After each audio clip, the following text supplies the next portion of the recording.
Assalamualaikum warahmatullahi wabarakatuh. Kami dari kelompok 3 akan mempresentasikan hasil diskusi kami. Perkenalkan nama-nama kelompok kami. 1. Nona Padang Bolak. 2. Yenita Putri. 3. Listi Aulia. 4. Mona Septari. 5. Pusparani. 6. Nopita Irwan. Cukup sekian. Assalamualaikum warahmatullahi wabarakatuh. Assalamualaikum warahmatullahi wabarakatuh. Kami dari kelompok 3 akan mempresentasikan hasil diskusi kami yang berjudul Sumber-sumber ajaran agama Islam dan metode berijtihad. Perkenalkan, nama saya Nopita Irawan Siregar. Yang pertama, kami akan membahas sumber ajaran agama Islam. Sumber ajaran agama Islam merupakan segala sesuatu yang dapat dijadikan acuan, pedoman, dasar untuk melaksanakan syariat Islam.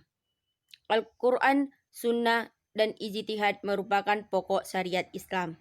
Al-Quran merupakan yang berisi tentang firman Allah yang diwahyukan kepada Nabi Muhammad SAW melalui malaikat Jibril. As-Sunnah merupakan segala sesuatu yang menjadi kebiasaan Rasulullah SAW, baik dalam bentuk perkataan, perbuatan, maupun ketetapan. Assalamualaikum warahmatullahi wabarakatuh. Saya Nona Padang Bolak Harahap dari kelompok 3 PAI. Di sini saya akan membacakan tentang istihad. Istihad dalam bahasa Arab adalah sebuah usaha yang sungguh-sungguh yang sebenarnya bisa dilaksanakan oleh siapa saja yang sudah berusaha mencari ilmu untuk memutuskan suatu perkara yang tidak dibahas dalam Al-Quran atau hadis, dengan syarat menggunakan akal sehat dan pertimbangan yang matang. Ada juga macam-macam istihad, ada 7, yaitu ijma, qiyas, istishan, istishab, maslahah mursalah, sudut doriah, Assalamualaikum warahmatullahi wabarakatuh. Perkenalkan, nama saya Listi Aulia Siregar dari kelompok 3. Nama saya Yenita Putri. Baiklah, di sini kami akan mempresentasikan hasil diskusi kami. Ada beberapa metode atau cara untuk melakukan istihad. Baik istihad dilakukan sendiri maupun bersama-sama dengan orang lain. Di antara metode atau cara beristihad adalah A. Ijma. Ijma adalah persetujuan atau kesesuaian pendapat para ahli mengenai suatu masalah pada suatu tempat di suatu masa.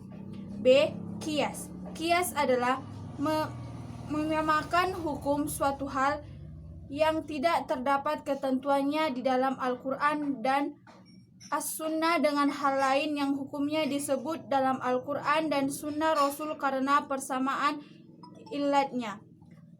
Contohnya, larangan meniru kamar yang terdapat dalam Al-Quran surah Al-Maidah ayat 90. C. Istidlal adalah menarik kesimpulan dari dua hal yang berlainan. Contohnya, menarik kesimpulan dari adat istiadat dan hukum agama yang diwahyukan sebelum Islam. D.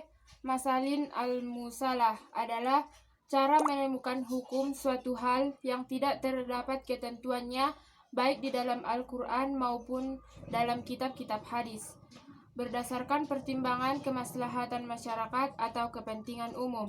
Contoh, pembenaran pengungutan pajak itu masih tetap berlaku selama belum ada bukti dan saksi yang menyatakan bahwa perjalanan piutang telah berakhir. E.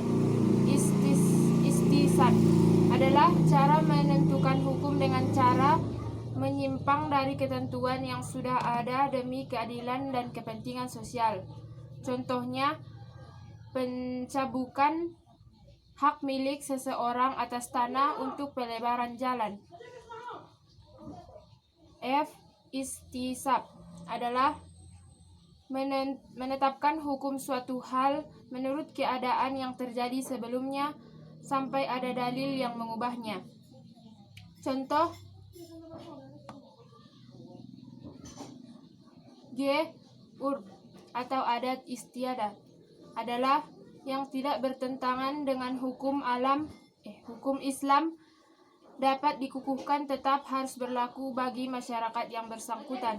Contoh, melamar wanita dengan memberikan suatu tanda atau pengikat, pembayaran mahar secara tunai atau utang atas persetujuan kedua belah pihak dan lain-lain. Cukup sekian yang bisa kami sampaikan. Jika ada kesalahan kami mohon maaf dan kepada Tuhan kami mohon ampun. Assalamualaikum warahmatullahi wabarakatuh.